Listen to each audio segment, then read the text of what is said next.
All right, so another problem I see is that guys use the wrong kind of lubricant when they're trying to put their camshafts in.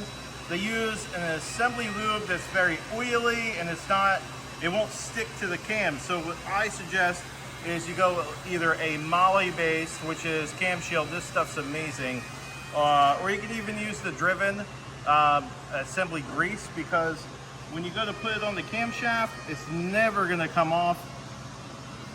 That is not gonna come off, it sticks there, right? When you put like an oil on it, you guys know I don't even own that stuff, so I can't really show you, but see this Moly based stuff, it sticks to the camshaft. You wanna put it on very liberally.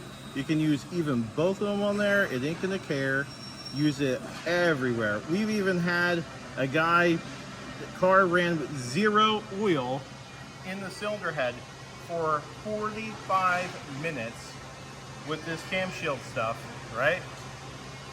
Head was okay. We were able to reuse everything but one bucket. So really need to pay attention to the assembly lube. That's gonna take out a bucket. If you start hearing a duck, that's from the metal versus metal. And once you start it, it's never gonna stop. I don't care if you say, I got oil pressure. It's not gonna care because of the initial installation. This video and comment below. I'd love to hear from you. I'm always in the comments. Let's chat. Toodles.